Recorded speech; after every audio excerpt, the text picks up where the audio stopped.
Hello friends, good morning, Radhe Radhe. આજે છે કારતક સુદ 11 એટલે કે દેવઉઠી 11. તો દેવઉઠી 11ના બધાને જય શ્રી કૃષ્ણ. આજે 11નો દિવસ છે અને 1 તારીખ અને 2 તારીખ બંનેના દિવસ 11.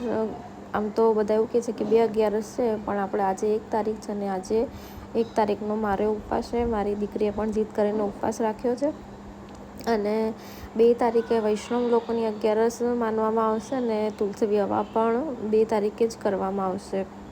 તો સૌથી પહેલાં મેં મારા લડ્ડુ ગોપાલને જગાડી દીધા છે વાલ કરીને એકદમ સરસ રીતે. હવે એમને દૂધનો ભોગ લગાવી દઈશું. પછી આપણે બીજી પૂજા વિધિ ચાલુ કરીશું. તો પછી સૌથી પહેલાં ઉમરાની પૂજા કરીશું. ઉમરાની પૂજા કેવી રીતે કરવી એ હું તમને આગળ બતાવું છું. લડ્ડુ ગોપાલને ભોગ લગાવીને પછી આપણે આવી ગયા ઉમરાની પૂજા કરવા માટે. તો ઉમરે પહેલાં સૌથી પહેલાં પાણી છાંટી સ્વાચ કપડાથી આપણે એને સાફ કરી લઈશું.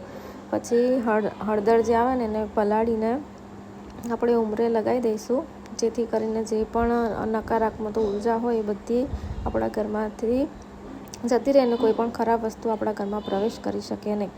હવે બંને બાજુ સ્વસ્તિક એટલે કે સાથિયાનું નિશાન બનાવી લઈશું, સાથિયા દોરી. પછી સાઈડમાં આપણે લક્ષ્મીજીના પગલાં જે સાઈડમાં બનાવી દઈશું. પછી આપણે તેના ઉપર પુષ્પ મૂકી દઈશું અને થોડી એવી જે શક્કર હોય મોરસ એના દાણા થોડા આપણે ઉમરાની સાઈડમાં મૂકી દઈશું. બે દાણા બંને સાઈડ નાખી દઈશું. પછી લક્ષ્મીજીના પગલાંને સ્વસ્તિક ઉપર ફૂલ મૂકી દઈશું અને પછી દીવો અને ધૂપ કરી દઈશું.